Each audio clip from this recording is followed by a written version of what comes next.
Buonasera e bentornati all'appuntamento settimanale con Secondo Noi, uno spazio all'interno del quale viene illustrata l'attività che il gruppo consigliare del Partito Democratico svolge in Consiglio regionale.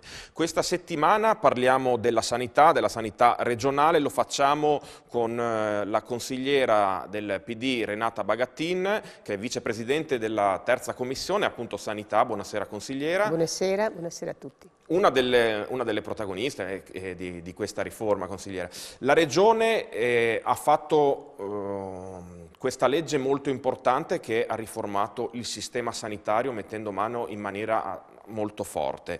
Quali sono le linee guida che hanno guidato questa legge di riforma? Ma noi prima di tutto abbiamo fatto un'analisi per quanto riguarda il dato demografico della nostra regione. Su questo noi abbiamo una popolazione anziana che è molto forte, un quarto della popolazione appunto è più di 65 anni e il tasso sta fortemente aumentando, quindi c'era necessità e bisogno di rivedere tutto il sistema e a questo punto rivedere il sistema vuol dire andare maggiormente nel territorio dove vivono le persone, proprio per evitare che le persone si spostino, che ci sia un movimento continuo e quindi una sanità vicina alle persone nel territorio. Quindi avete cambiato, avete messo mano al sistema che si differenzia tra la grossa struttura, l'ospedale e le strutture periferiche, dalle aziende agli ambulatori. Esatto, un'unica realtà nel territorio, un'unica realtà appunto territoriale dove ci sono tre grandi ospedali, Trieste, Udine e Pordenone, degli altri centri ospedalieri più piccoli e una forte presenza invece nel territorio. Infatti per la prima volta quest'anno anche in termini di risorse si sono messe molte più risorse per la prevenzione, più risorse per il territorio e un po' meno per gli ospedali. Quindi dobbiamo anche noi cambiare paradigma, cioè noi dobbiamo vedere la salute non soltanto, cioè l'ospedale deve essere una cosa altamente qualificata e dobbiamo poi, sapendo che io entro in ospedale, sto pochi giorni, poi vado a casa e quindi quella parola casa devo avere nel territorio dove io abito dei servizi in grado di aiutarmi e di accompagnarmi in tutto questo percorso. Quindi la distinzione è tra l'ospedale che si occupa dell'urgenza e dei casi più gravi e invece delle malattie patologiche, perché appunto ci spiegava che vi siete adeguati anche a un cambiamento demografico che c'è stato Esatto. in Regione. Infatti ecco, su questo l'ospedale deve essere il livello più alto di specializzazione, proprio il top della specializzazione. Mentre nel territorio devo avere tutta una serie di servizi che sono in grado di darmi tutti gli aiuti possibili. Cosa significa? Faccio degli esempi.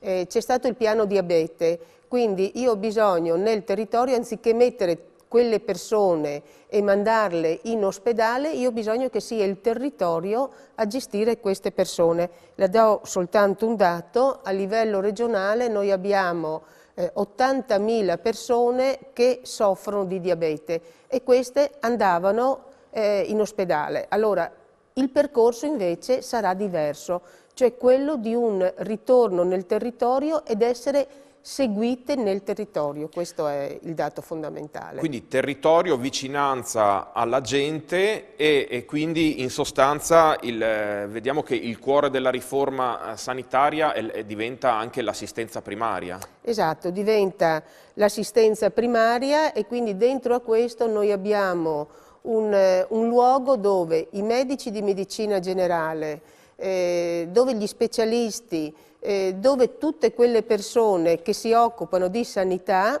sono nel territorio. Allora, quindi il cittadino attualmente è abituato ad avere l'ospedale, azienda sanitaria, ambulatorio del medico. Lei adesso ci sta parlando appunto di questi nuovi ambulatori, che li avete chiamati centri di assistenza primaria, che offrono che cosa? Cioè questi centri intanto sono integrati, come dicevo, integrati fra i medici di medicina generale, lì all'interno gradualmente, perché in ogni realtà ha una sua specificità, quindi potranno essere sicuramente il pediatra, ci può essere lo psicologo, ci potrà essere il cardiologo, cioè tutta una serie di specialisti che prima io dovevo andare in ospedale per fare delle visite con loro, adesso potrò farle anche nel territorio. Ma continuiamo a trovarli anche in ospedale però, queste figure? Si continuano a trovare sicuramente anche in ospedale, però questo vuol dire rispondere alle esigenze che dicevo prima, quindi una sanità vicina alle persone. Senta, il cittadino della grande città è abituato a tutti i tipi di strutture. Quelli dei centri più periferici sono abituati al vecchio ambulatorio con il medico di famiglia che conosce da anni e quindi sono abituati, diciamo, ad un sistema abbastanza conosciuto personalmente. Con questi nuovi centri di assistenza primaria viene stravolto questo sistema? Assolutamente no, perché noi chiediamo che i centri siano gestiti da più medici. Allora, intanto rimane l'ambulatorio decentrato nel territorio, ci mancherebbe altro, noi siamo per dare maggiori servizi, non togliere i servizi che ci sono. Quindi rimane l'ambulatorio tradizionale nel territorio, vengono costituiti questi centri che in maniera alternata ci sono dei medici, infatti ci sono dei centri che hanno 6 medici in su, altri centri 10 medici in su, cioè dei luoghi, e il centro, come diceva prima, di assistenza primaria raggruppa tutte queste nuove esperienze che sono appunto medici di medicina generale assieme alle professioni sanitarie.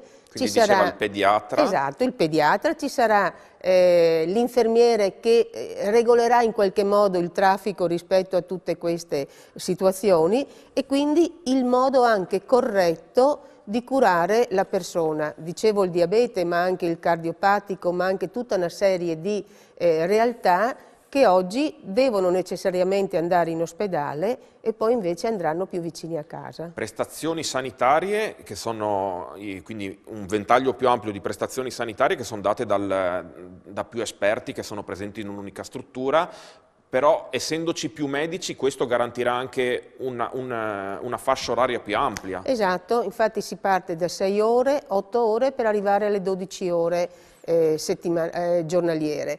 Questo è un modo perché, come dire, evitiamo di andare a intasare luoghi come l'ospedale, eccetera, per cose inutili e ci rivolgiamo, ad esempio, al nostro medico e quindi su questo non abbiamo assolutamente problemi. È un modo nuovo di pensare alla nostra salute, perché questi centri, assieme ai nostri medici, lavoreranno sulla prevenzione, quindi su stili di vita sani, ci aiuteranno a star bene, perché noi vogliamo invecchiare però in salute e quindi questo è il nostro metodo nuovo da portare avanti. Parlava prima di come anche la popolazione un po' invecchia, quindi c'è un numero maggiore di anziani.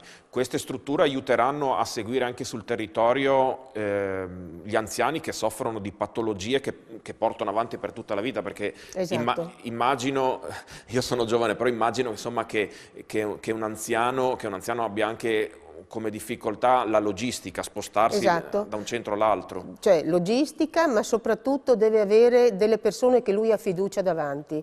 Cioè noi abbiamo bisogno di mantenere il rapporto stretto col proprio medico di medicina generale, col medico di famiglia.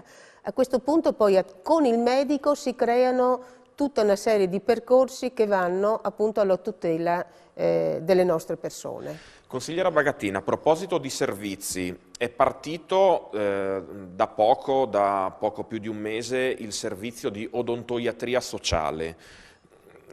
Dal 12 dicembre, se non sbaglio, sono attivi i CUP, i centri di prenotazione, appunto per raccogliere le prenotazioni di questo servizio. Di che cosa si tratta? Ma sono dei centri, intanto tutti noi ormai conosciamo per qualsiasi visita il CUP e quindi dove telefonare per prenotare. Sono dei luoghi dove appunto andare per due questioni fondamentali, per l'odontoiatria appunto noi l'abbiamo chiamata sociale.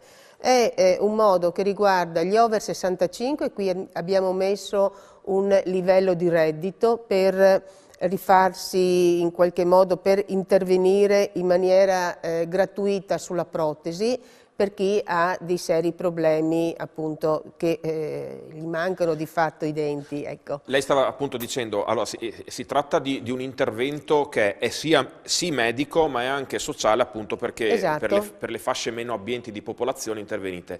Ovviamente il paniere, la coperta, come per tutte le cose, è stretta. Esatto, Okay. si inizia in un percorso, prima si aiutano le fasce al di sotto dei 6.000 euro, poi c'è un lieve intervento, 250 euro per quelli che vanno da 6.000 a 10.000 e 500 euro per chi va oltre dai 10 ai 15.000. E poi invece per quanto riguarda i bambini da 0 a 6 anni, in questo caso per curarsi i denti è gratuito e da 7 a 14 anni c'è un ticket, quindi anche in questo, come dire, c'è un servizio nuovo, innovativo che vorremmo capire come funziona, perché siamo tutta in una fase di sperimentazione, perché vogliamo fare delle cose importanti per i cittadini e quindi anche questo è un inizio per capire poi come prosegue e in che modo arrivare a delle cose fatte in maniera concreta. Ecco, in fase di conclusione,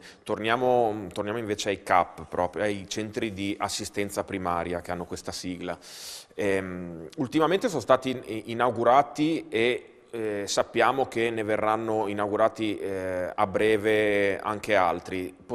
Ne può ricordare qualcuno? Ma sicuramente siamo partiti con Manzano e a Manzano la cosa è iniziata con gli specialisti che dall'ospedale si spostano appunto nel territorio e questa è una cosa molto importante. Poi abbiamo Tarvisio, Ovaro che sono partiti, a Mortegliano è partito e anche lì c'è il pediatra di libera scelta, in questi giorni si avvierà anche a Cividale, a Cormons e entro marzo a Giuliano, quindi come dire, e poi questi sono quelli... Questi sono i luoghi dove troviamo gli esempi di cui esatto. Poi, che ha citato prima. Chiaramente ne avremo di altri e nei prossimi giorni, per sapere dove e come, saranno i medici di medicina generale che ci diranno tutte le indicazioni su questo, perché noi contiamo molto sulla loro fortissima e indispensabile collaborazione. Perché appunto i medici di medicina generale sono il primo passaggio, il primo collegamento Esatto. con i cittadini che sia Dobbiamo sul lavorare territorio. sulla prevenzione, il nostro motto è quello, lavorare sulla prevenzione per vivere meglio, vivere in salute tutti. Bene, allora la riforma della sanità ha creato tutto un nuovo sistema. I centri di assistenza primaria non sono altro che la prima applicazione sul territorio concreta, un po' il cuore, lo abbiamo detto, il cuore di questa riforma. Naturalmente la riforma sanitaria è molto ampia e per oggi abbiamo esaurito il tempo a nostra disposizione, ma avremo modo di approfondire questa ed altre novità che sono state introdotte dal Consiglio regionale a favore dei cittadini. Bene, la puntata si chiude qui, ringrazio la consigliera regionale e vicepresidente della terza commissione sanità Renata Bagatin, ringrazio tutti i telespettatori da casa, l'appuntamento è la prossima settimana.